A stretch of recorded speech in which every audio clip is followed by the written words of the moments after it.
नमस्कार विद्यार्थ्यांनो, समाजशास्त्रातील प्रकरण 5 भारतातील सामाजिक चळवळी या प्रकरणातील हा चौथा भाग आहे.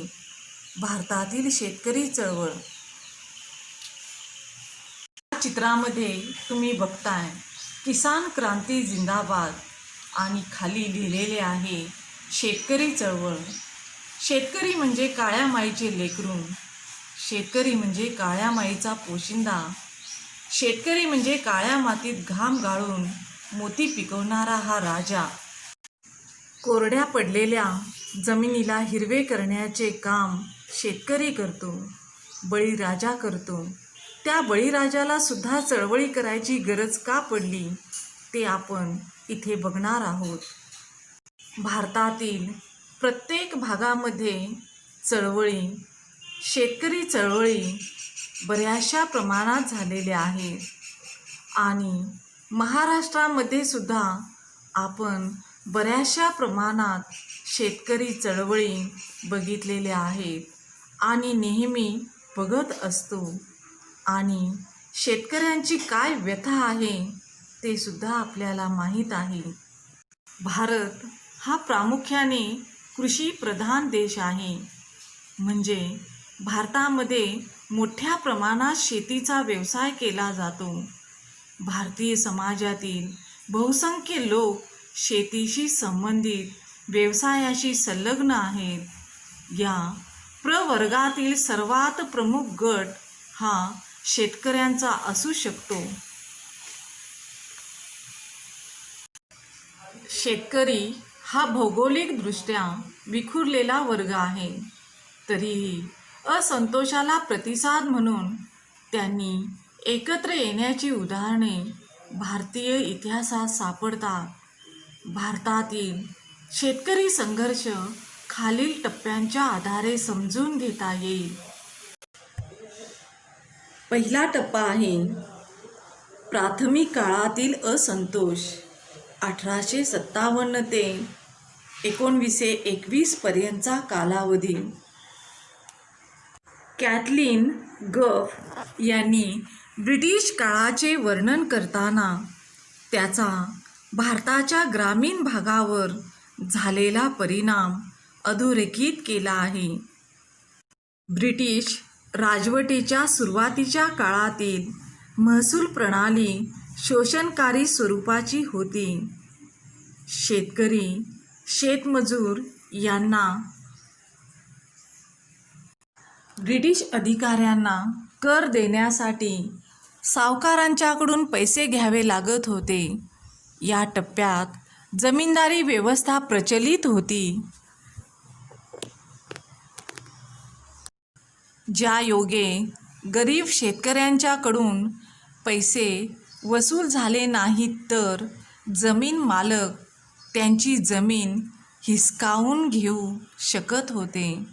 बऱ्याच गरीब शेतकऱ्यांनी त्यांच्या वंशपरंपरागत जमीन, वंशपरंपरागत म्हणजे परंपरेने चालत आलेल्या आजोबांच्याकडून व संसाधनावरील आपला हक्क गमावला. याच काळात दुष्काळ आणि नैसर्गिक आपत्ती यामुळे परिस्थिती अधिक गंभीर झाली. शेतकऱ्यांचे कर्जबाजारी पण वाढत गेले. यामुळे शेतकऱ्यांच्यामध्ये प्रचंड असंतोष पसरला. या काळात बंड स्वरूपात अनेक उठाव झाले. A.R. देसाई, D.N. धनागरे यासारख्या अनेक समाजशास्त्रज्ञांनी ब्रिटिश सरकारविरुद्ध शेतकरी व शेतमजुरांच्या संघर्षाच्या मालिकेचे दस्तऐवजीकरण केले आहे. काही उदाहरणे द्यायची तर सावकारांच्या विरुद्ध डेक्कन उठाव, बंगाली कुळांचा जमीनदारी विरुद्ध उठाव, पंजाबमधील शेतकऱ्यांचा सावकारांच्या विरुद्धचा संघर्ष. 1917 ते 18 नॅशनल काँग्रेसच्या नेतृत्वात 2 मोठे शेतकरी संघर्ष महत्त्वाचे आहेत. बिहारमधील नीळ बागायतदारांच्या विरोधातील चंपारण्य संघर्ष आणि पीक नासाडीच्या पार्श्वभूमीवर कैरा येथे शेतमजुरांनी जमीन महसूल जमा करण्याच्या विरोधातला संघर्ष, शेतकऱ्यांच्या तक्रारी व त्यांच्या मागण्यांची दखल घेण्यासाठी काँग्रेसने शेतकरी समित्या स्थापन केल्या. शेतकरी संघर्षातील दुसरा टप्पा आहे किसान सभांचा उदय. 1922 ते 1946 पर्यंतचा कालावधी जमीनदारांना आणि भांडवलदारांना पाठिंबा देण्यासाठी काँग्रेसने घेतलेल्या पुढाकाराने संघर्ष करणाऱ्या शेतकऱ्यांच्यामध्ये नाराजी निर्माण झाली. 1926 ते 27च्या दरम्यान बंगाल, पंजाब आणि उत्तर प्रदेशात अनेक किसान सभा क्रांतिकारी संकल्पनांसह आयोजित केल्या गेल्या. स्वामी सहजानंद सरस्वती यांच्या नेतृत्वात बिहारमध्ये जमीनदारी विरुद्ध आवाज उठवण्याच्या उद्देशाने किसान सभेच्या चळवळीस प्रारंभ झाला. बिहार आणि उत्तर प्रदेशामधील किसान सभेच्या प्रतिनिधींनी आपल्या सर्व मागण्यांसंदर्भात सर्वपक्षीय परिषदेत निवेदन सादर केले. बारडोली जिल्ह्यातील शेतकरी वर्गाचे 2 संघर्ष एका पाठोपाठ एक सुरू झाले. संघर्ष 1928 ते 29 मध्ये आणि दुसरा संघर्ष 1930 ते 31 मध्ये. 1930च्या दशकात या चळवळीला वेग आला. 1935 मध्ये पहिली किसान काँग्रेस आयोजित करण्यात आली होती. त्यामध्ये शेतकऱ्यांचा संताप आणि असंतोष यांची दखल घेतली गेली. याची परिणती म्हणून एप्रिल 1936 मध्ये भारतीय राष्ट्रीय काँग्रेसच्या लखनौ अधिवेशनात अखिल भारतीय किसान सभा AIKS ची स्थापना झाली. हा संघर्ष भारताच्या इतर भागातही पसरला. पंजाबमध्ये राजा महेंद्र प्रताप यांच्या नेतृत्वात शेतकरी चळवळ उफाळून आली. पंजाबमधील शेतकरी आणि शेतमजूर एकत्रित आणण्यासाठी गदर पक्षाने महत्त्वपूर्ण भूमिका बजावली. गुजरातमध्ये महात्मा गांधींनी खेडा या गावी ब्रिटिश सरकारच्या विरोधात गरीब शेतकऱ्यांच्या संघर्षाचे नेतृत्व केले.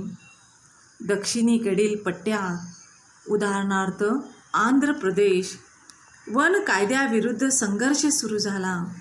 याच टप्प्यात शेतकऱ्यांची स्थिती अधिक बिघडत गेली, ज्याचा परिणाम म्हणजे अनेक बंड स्वरूप व निषेधात्मक आंदोलनाची मालिका तयार झाली. भारतातील शेतकरी संघर्षाचा तिसरा टप्पा आहे स्वातंत्र्योत्तर कालावधी. राजकीय स्वातंत्र्यप्राप्तीनंतरही शेतकरी आणि शेतमजुरांच्या परिस्थितीत फारशी सुधारणा झाली नाही. स्वातंत्र्योत्तर काळातील शेतकरी चळवळीचा उदय हा 1970च्या दशकातला म्हटला जाऊ शकतो. कृषी, औद्योगिक तसेच व्यावसायिकदृष्ट्या वित्तकारणात आघाडीवर असलेल्या पंजाब, हरियाणा, उत्तर प्रदेश, महाराष्ट्र, गुजरात कर्नाटक आणि तामिळनाडू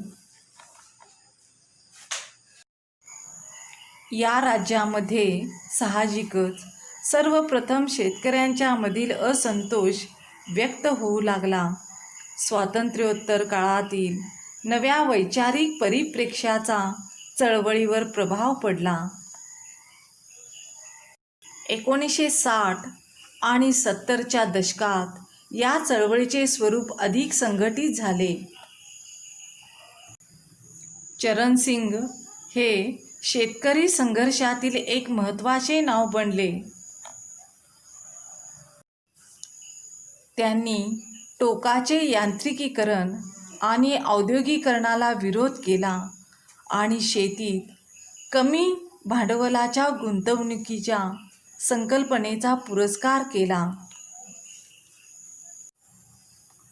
1974 मध्ये भारतीय क्रांती दल BKD आणि भारतीय लोकदल BLD संघटनांची स्थापना केली.